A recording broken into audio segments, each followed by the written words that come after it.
Seja muito bem-vindo ao Cantinho Teológico. Meu nome é Gustavo Luiz. Nós vamos fazer a lição de número 9 da Convicção Editora, que pertence à Convenção Batista Brasileira das Igrejas Batistas. Nós temos aqui a revista Compromisso, esta que se encontra em minhas mãos. Vamos para o tema de hoje, o assunto, que fala sobre o novo caminho. O texto bíblico, o qual nós estamos trabalhando, é este aqui, e se baseia na carta aos Hebreus, capítulo 10, versículo 36, que é o nosso texto áureo. Depois a gente vai trabalhar do capítulo 10, do versículo 19 até o 39.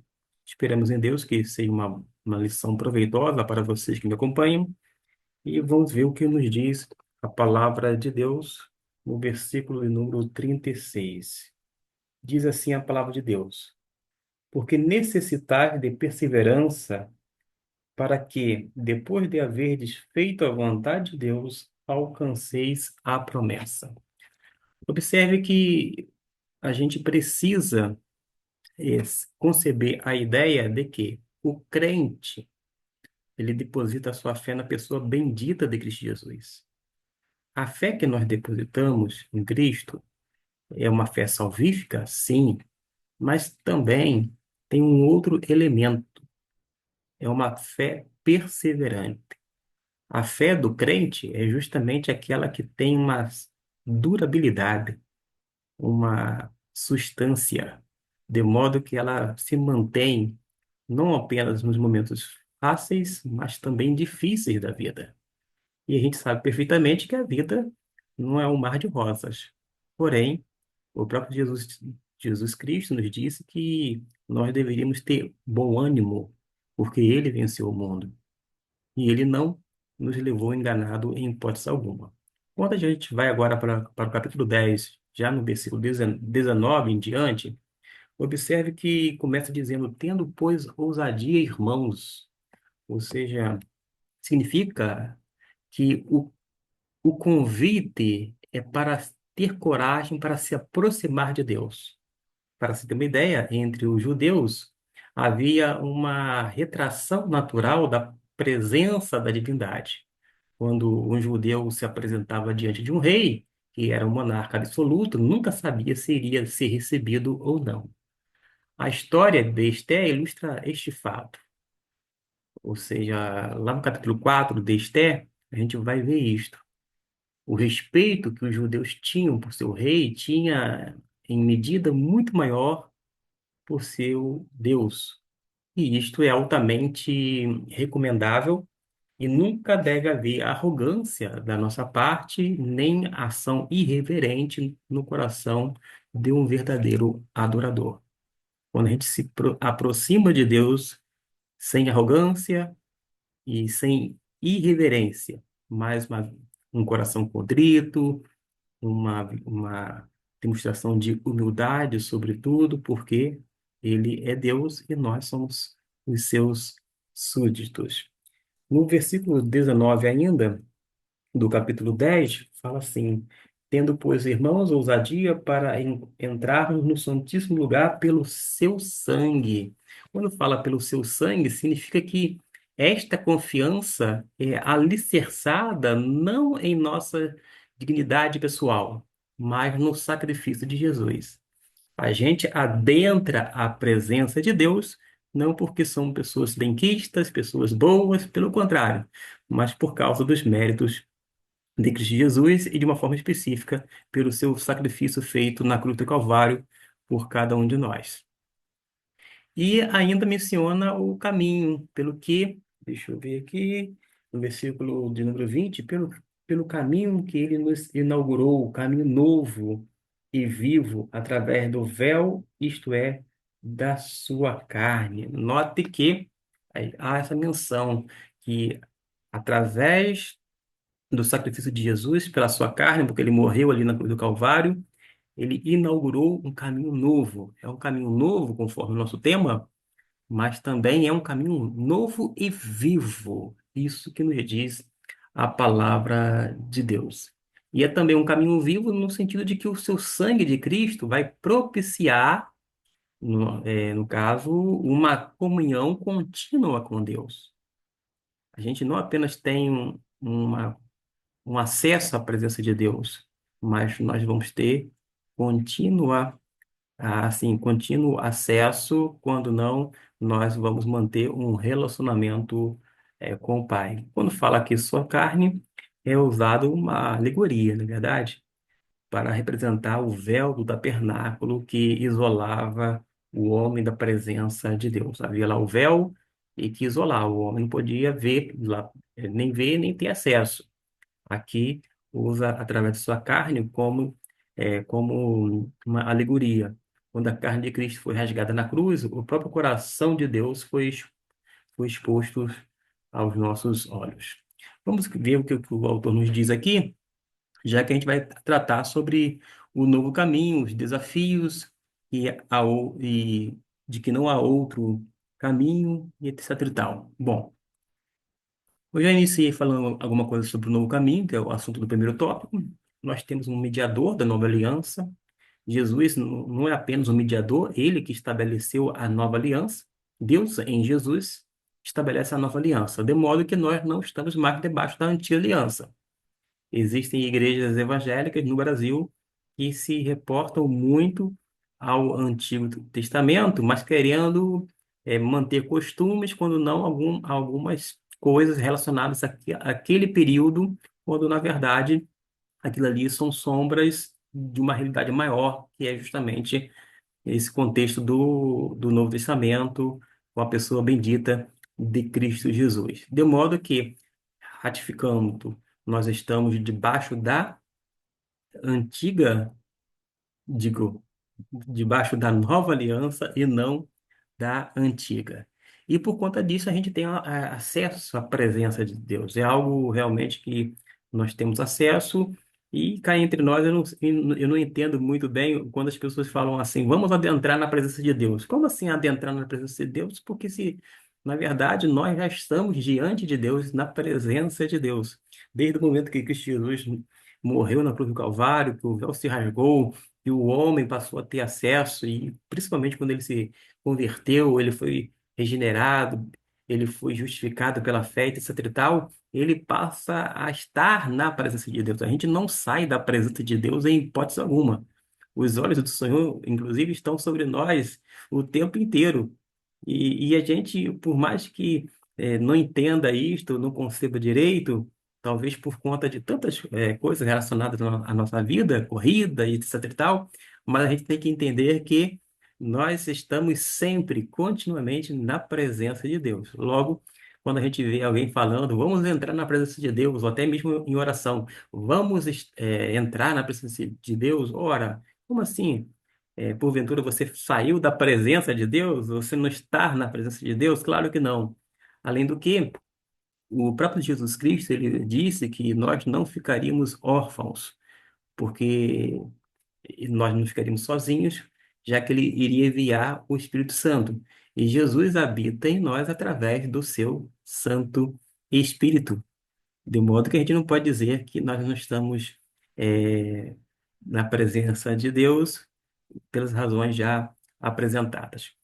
O escritor vai dizer, né, que, portanto, irmãos, tendo coragem para entrar no lugar santíssimo por meio do sangue de Jesus, aqui o autor fala que esse, portanto, está ligado à prova já apresentada do ministério sacrificial e intercessório de Cristo Jesus.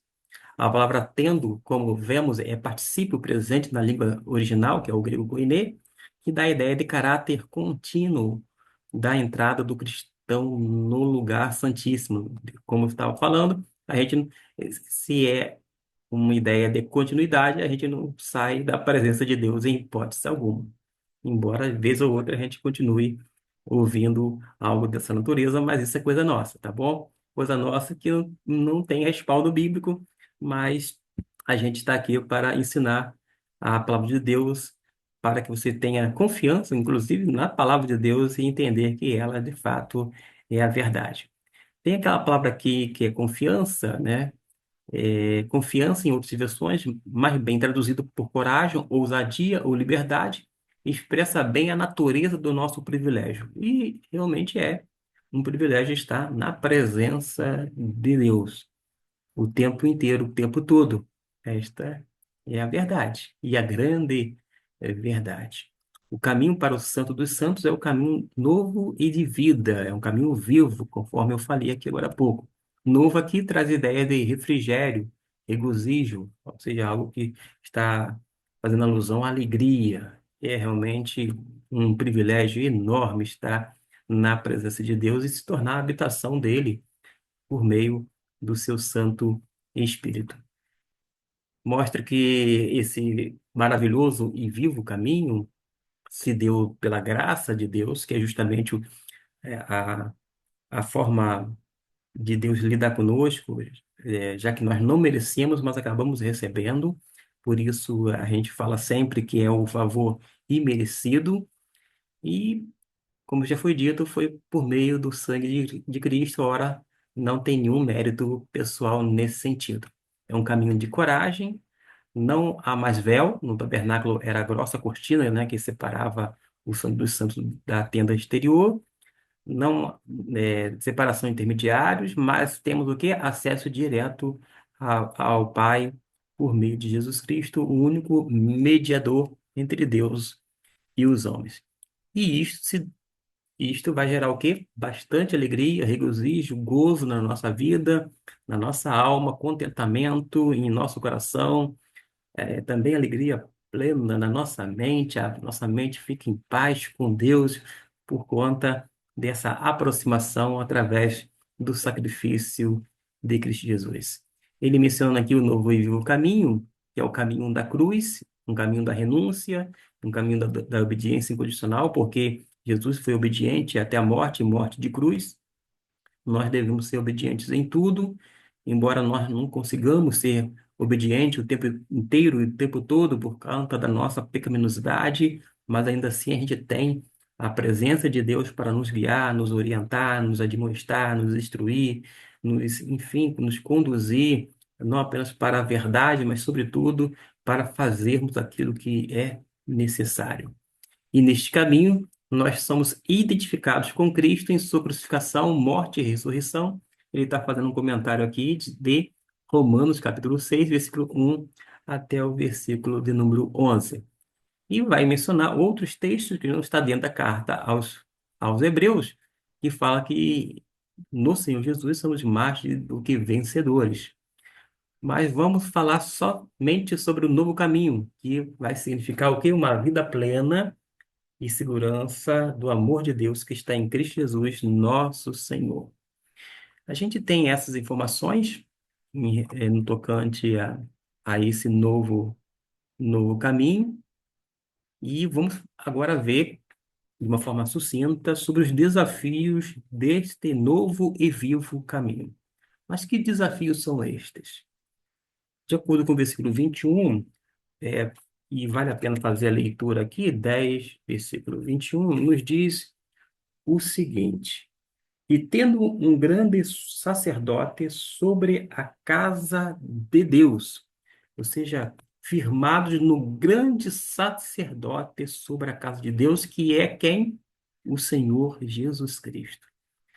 Os crentes eles devem se aproximar do Pai com um coração sincero, plena certeza de fé, com o coração purificado da má consciência e tendo o corpo lavado com água limpa. E aqui não se refere ao batismo cristão, mas ao ato de ablução que era realizado pelo sumo sacerdote quando ia oferecer sacrifício pelo povo. Porque adiante vai dizer: cheguemos nos como um verdadeiro, deixa eu ver aqui, fazer a leitura, versículo 22. Cheguemos-nos com um verdadeiro coração, com inteira certeza de fé, tendo o coração purificado da má consciência e o corpo lavado com água limpa, numa referência a esse ato dentro daquela liturgia ali realizado pelo sacerdote. E sem vacilar, os cristãos devem manter inabalável a convicção da esperança, pois quem fez a promessa é fiel. Sim, Deus é fiel. A gente pode falar que Deus é fiel, ele não pode mudar-se, ele não pode negar-se a si mesmo, ele vai continuar sendo fiel o tempo inteiro, o tempo todo. Mas acontece que nós somos, vez ou outra, infiéis. Há pessoas que são crentes, mas são desleais para seus cônjuges, para com seus pares, quer no trabalho, quando não na igreja. São desleais, não são fiéis o tempo inteiro, o tempo todo.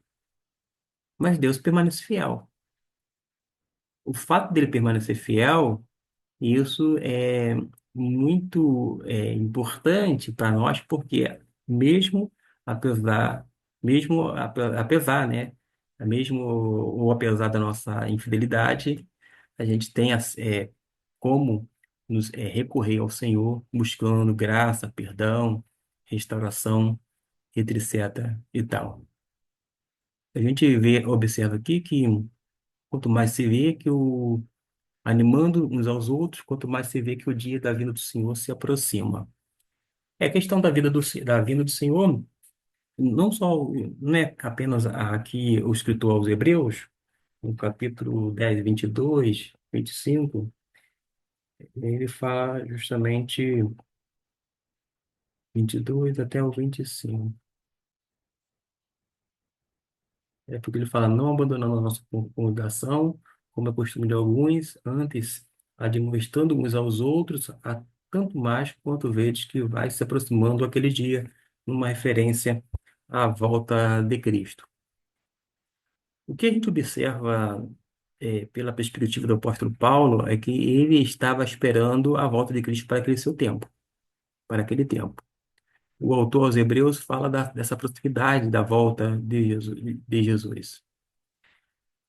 Pedro, ele depois vai, talvez porque foi questionado bastante pela essa aparente demora da volta de Jesus, e ele fala, não, um dia para o Senhor é como 1.000 anos e 1.000 anos como um dia, de modo que é certo de que o Senhor vai voltar, e isto que importa. Nesse sentido, a gente pode observar que a volta de Jesus é certa. A gente não sabe nem dia, nem hora, mas se dará quando estiver numa aparente normalidade, aí sim ele voltará.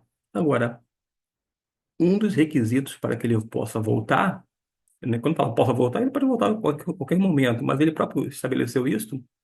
Ele disse que o evangelho seria pregado a todas as nações, a todos os povos. Se a igreja quiser realmente que Jesus volte, não é simplesmente levantando as mãozinhas no ato de culto e achando que ele vai voltar, é fazendo realmente a obra evangelística e missionária, para que o evangelho chegue a toda criatura, a todos os povos e cumpra-se todos os requisitos para a volta de Jesus, embora a gente não saiba nem dia nem hora. Nesse tempo de pós-pandemia, há muitos membros de igrejas que participam do culto de forma online. Isto é justificável para as pessoas doentes, mas não para os saudáveis, os que podem se locomover. Percebe-se claramente um tempo de letargia, alienação por parte de muitos membros de igreja. Essa chamada letargia sempre houve, independente de, de estarmos numa era muito informatizada ou não. Acontece que sempre houve, desde que o mundo é mundo, as pessoas que são interessadas, comprometidas com a obra do Senhor e pessoas que dão de ombro, não estão nem aí. E a vida permanece da mesma forma. Eu estava naquela tragédia de 2011 e foi atribuída como a maior tragédia natural do Brasil, na região serrana do estado do Rio de Janeiro. E inicialmente as pessoas falavam que as posturas delas seriam mudadas. Mas passado um tempo elas permanecem as mesmas, não mudaram absolutamente nada. Naquele momento de dor, de comoção, quase que teve milhares de pessoas morrendo, desaparecidas, etc e tal, as pessoas faziam vários votos ao Senhor, mas foram votos de tolos, porque não cumpriram. Então a gente precisa entender que há até essa orientação para não abandonar a casa do Senhor, a congregação, como é costume de alguns. Agora, a gente precisa também salientar, como membros de igreja, que a nossa prioridade, pasme, não é a igreja, e sim a família. Como assim? Isso mesmo. Deus em primeiro lugar, depois vem família, depois que vem igreja. Tem trabalho também, eu sei, porque sem o trabalho a gente não vive, mas a gente tem que priorizar a família. E priorizar a família não é aliená-la, deixá-la distante da igreja, pelo contrário, é participar também do culto em família, com os seus membros, inseri-los, quer na escola bíblica dominical, quer nos departamentos, organizações e assim por diante. O mais importante é que a gente venha colocar as coisas no devido lugar, e independente de letargia, isto, aquilo, outro, é que a gente venha conscientizar que existem recursos que são bons, necessários para nos ajudar, e existem outros que, quando não utilizados, causam danos à nossa vida. E a gente passa por lutas, por dificuldades, mas precisamos realmente fazer a diferença agindo de forma diferente. É, Aqui tem uma expressão Maranata, ora vem, Senhor Jesus. Eles amavam e desejavam ardentemente a vinda do Senhor Jesus Cristo. Ora, como eu disse agora há pouco, a pessoa pode até levantar a mãozinha, Maranata, ora vem, Senhor Jesus. Mas se não faz evangelismo e missões, está, vou dizer assim, retardando a volta de Jesus. Porque é necessário que o evangelho seja pregado em todo o mundo, disse o próprio Cristo Jesus. É só a gente se reportar lá ao chamado Sermão Escatológico, lá de Mateus, capítulo 24, 25, 26, 27, ali, você vai ver ali, a partir daquele momento, ele vai falar sobre tais coisas, aludindo à volta dele.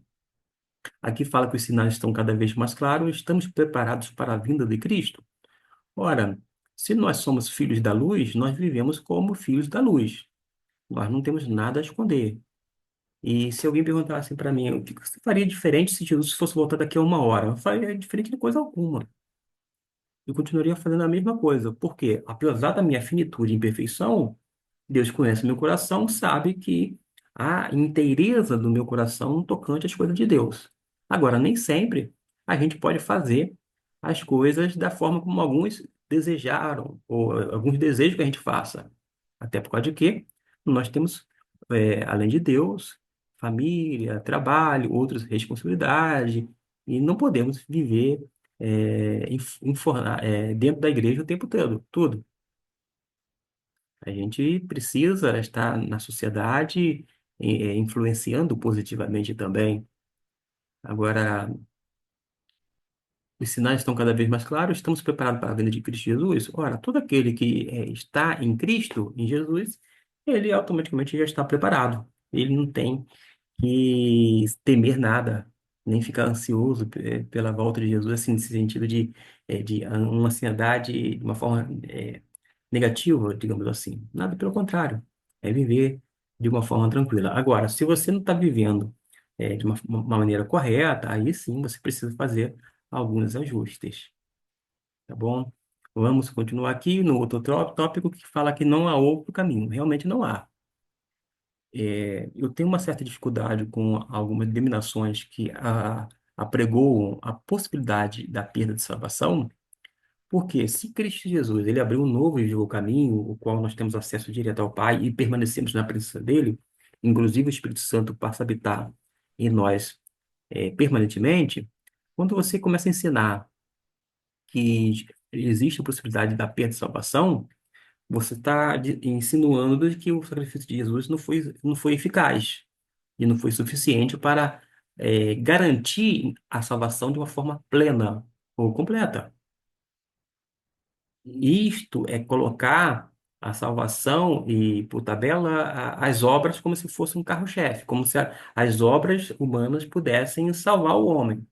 Fazendo o quê? Fazendo isto, aquilo, outro, deixando de fazer algumas coisas, quando na verdade não é. A gente entende que há um único caminho, não há outro caminho. A igreja realmente não salva, falemos a verdade. A igreja não salva. Ficar 24 horas dentro da igreja também não vai lhe salvar. Se você dormir numa garagem, por algum motivo, não faz isso de você um carro, um veículo automotivo, correto? Da mesma forma. A igreja em si não salva, porém, a igreja ela apregoa o evangelho. E o evangelho é justamente a boa notícia. E a boa notícia é o mundo, é Jesus. A boa notícia, primeiramente, não é a igreja. A boa notícia é Jesus. É o Evangelho de Deus. Jesus é o Evangelho de Deus. É o poder para todo aquele que nele crê. É um poder transformador. E a gente sempre vai falar de Jesus porque ele é a nossa razão de viver, de existir, de se mover, etc. e tal. Nele, em Deus, nós movemos, existimos e movemos, existimos, não é verdade? E a gente precisa viver de Cristo, sobre Cristo, por Cristo, em Cristo e para Cristo. Estou aqui mencionando o que o autor colocou aqui dentro do texto, neste último tópico, último não, penúltimo tópico, que fala justamente não há outro caminho, e de fato não há. Salvação só em Cristo Jesus. Nenhum pregador do Novo Testamento falou palavras de advertências mais fortes do que o escritor de Hebreus. O pecado para ele era o mais temível dos inimigos e a deslealdade era o mais mortal dos pecados. A pessoa que peca deliberadamente, depois de ter recebido pleno conhecimento da verdade de Deus, é culpada de um pecado tão hediondo como se ela tivesse insultado o Filho de Deus e tratado como profano o sangue da aliança. Ademais, a gente precisa salientar que a pessoa que é realmente convertida, ela não vive na prática do pecado. Quem tem um filho tem a vida, e aquele que nasceu de Deus não vive na prática do pecado. Essa ideia de ter um pecadinho de estimação e achar que está tudo muito bem, tudo muito bom, isso evidencia de que você não é um salvo em Cristo Jesus. Uma vez salvo, você vai ter ojeriza do pecado. Você não vai ter prazer em pecar. E quando pecar, você pode se arrepender e estar ciente de que tem um advogado, Jesus Cristo, o justo, para lhe defender. Até porque ele morreu por todos os pecados e não apenas de alguns. Deve-se contemplar aqui uma situação crítica na igreja primitiva, semelhante que foi considerada no capítulo 6 desta carta. É questionável se o pregador de Hebreus tinha em mente o desejo de estruturar, nessa passagem, uma doutrina ao redor do qual os teólogos, por todos os séculos futuros, pudessem debater o problema da possibilidade de se cair da graça, ou o problema, uma vez salvo, sempre salvo. Como eu disse, a pessoa ela não perde salvação em hipótese alguma. Jesus nos garante a salvação por meio do seu sacrifício único, perfeito e eficaz. De forma que essa expressão, uma vez salvo, sempre salvo, ou salvo para sempre, faz jus ao que Jesus fez na cruz do Calvário. E ele é um salvador por completo. Jesus nos salvou perfeitamente e completamente porque ele é Deus, 100% Deus, e foi também 100% homem, e embora tivesse a natureza humana, era uma natureza sem pecado. Não tinha essa natureza pecaminosa nele. E, no entanto, sirva-nos de solene advertência o fato de que já se falou o suficiente a respeito da apostasia no Novo Testamento para que nenhum estudante sério das Escrituras ouse considerá-la levianamente. A questão da apostasia, não vou tratar aqui, porque é pano para manga, mas a gente precisa salientar algumas coisas. Tipo, alguém disse assim: ah, fulano de tal foi para o seminário e depois ele perdeu a fé. Seminário, como uma instituição teológica, não faz ninguém perder a fé. Ou a pessoa tem fé ou ela não tem. E essa é a grande verdade. Agora, se a pessoa ela abre mão, abdica de uma pretensa fé, aí é com ela. Mas seminário por si só não tira a fé de ninguém. Acredite. Eu já fiz seminário, dou aula em seminário e a gente observa que quem ficou pelo meio do caminho, ou quem não está mais, não foi por conta do seminário, porque o seminário fez isso, aquilo, outro. Pelo contrário, a pessoa chega a ser tão covarde, tão desleal, que ela tenta terceirizar a responsabilidade que é dela. Se a pessoa, por alguma maneira, deixou a igreja, ela é responsável diante de Deus por tal coisa. Não se pode atribuir a culpa da igreja, a culpa é do seminário. Aliás, não se fala, por exemplo, a pessoa perdeu a fé porque foi para o seminário estudar teologia. E quantas pessoas, no Brasil, por exemplo, milhares e, quando não milhões de pessoas já deixaram as igrejas evangélicas. É porque o problema está na igreja? Claro que não. As pessoas que é, deixaram de olhar para Jesus Cristo. Por isso que a gente precisa fazer é isso. Estar sempre com os olhos fitos em Cristo Jesus. A grande questão é que a gente fica olhando muito para os outros, as outras pessoas. Então, disse-me disse aqui, disse-me disse acolá, e fala daqui, e cria-se uma expectativa a respeito de certas pessoas, e a gente acaba desapontando. Mas cá entre nós, eu me batizei em 1991. Desde então, eu não posso jamais dizer que Cristo Jesus me abandonou, me decepcionou, me frustrou, e etc. e tal. Cristo nunca fez nada contra mim, em sentido ruim. Pelo contrário, sempre me ajudou, não apenas quando mais precisei, mas em todos os momentos da minha vida. Eu não posso, por alguma picuinha, deixar de frequentar a igreja e dizer assim, que a igreja não presta, a igreja é isso, porque, ora, Cristo nunca me fez mal, nunca lhe fez mal. Por que a gente vai deixar Cristo Jesus? Consequentemente, a sua igreja. A gente continua na igreja de Cristo Jesus. E a igreja é um lugar onde há pessoas que nem eu e você, de carne e osso, pessoas imperfeitas. Quanto mais tempo as pessoas convivem comigo, mais elas veem os meus erros, porque os erros ficam expostos. Mas nós não deixamos de ser seres humanos. Nós continuamos seres humanos responsáveis. E nós assumimos esses compromissos, esses comprometimentos e tornamos, sim, responsáveis pelos nossos atos e as consequências deles também. Isso vem de uma forma bem tranquila, quando eu falo assim, tranquila, de uma forma natural. Vamos para o outro, e agora sim é o último tópico, falar sobre o caminho da perseverança e da paciência. Primeiro, a gente tem que enfatizar que o caminho do cristão é um caminho de perseverança, mas também é um caminho de paciência. Tem um pastor que sempre falava assim comigo, né? Deus no controle, Deus no controle. E eu, às vezes, ficava ouvindo falar assim, que Deus no controle, pá. Eu queria uma resposta de imediato. E ele falava assim, Deus no controle. Tipo assim, espere aí um pouquinho, rapaz. Deus sabe o que faz. E no tempo certo, o Papai do Céu nos abençoava, nos orientava de uma forma ou de outra. Por isso a gente precisa ter perseverança e paciência. Esperei com paciência no Senhor. A gente tem que esperar com paciência no Senhor. O Papai do Céu foi tão bondoso conosco e longânimo, por que nós vamos ter pressa com outras coisas? Mas o autor da carta narra a realidade do sofrimento cristão, né, dos hebreus daquela época, de como eles suportaram esse sofrimento. Foram expostos publicamente a ofensas, perseguições, sendo empáticos com os irmãos e também experimentaram duras perseguições. Note que, desde o início do cristianismo, sempre houve perseguições contra os cristãos, mas ainda assim eles decidiram, por esse caminho, continuar firmes no caminho do Senhor. E eles mantiveram a sua lealdade a Jesus Cristo e a sua fé também na pessoa bendita do Filho de Deus. De modo que a gente precisa, vou dizer assim,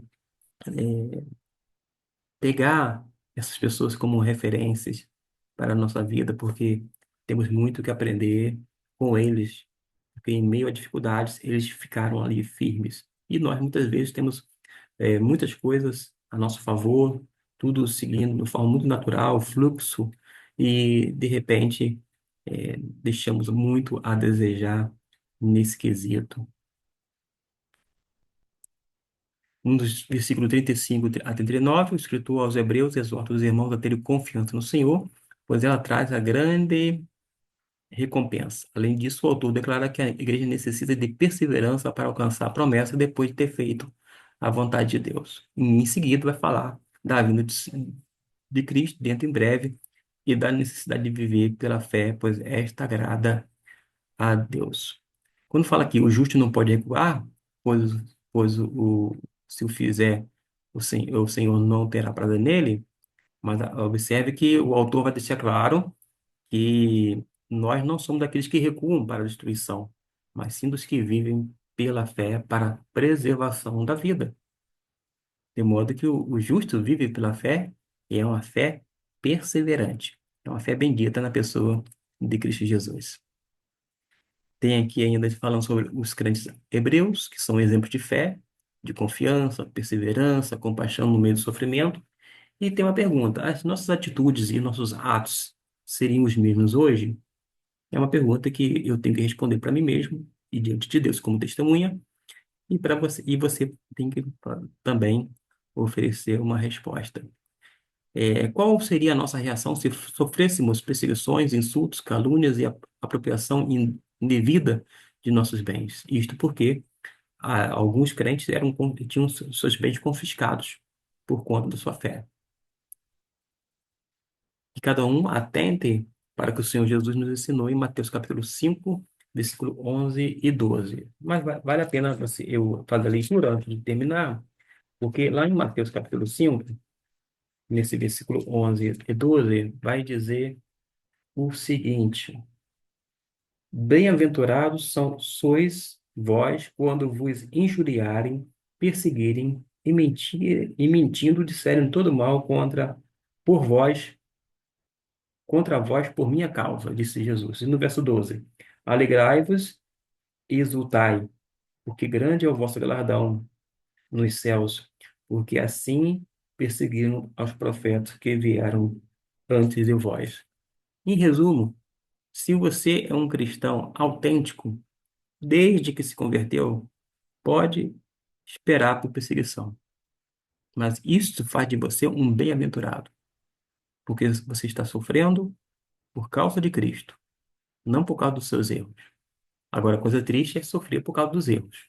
Suponhamos que eu, Gustavo Luiz, deixo de pagar os impostos e vou preso por sonegação fiscal ou relacionado ao imposto.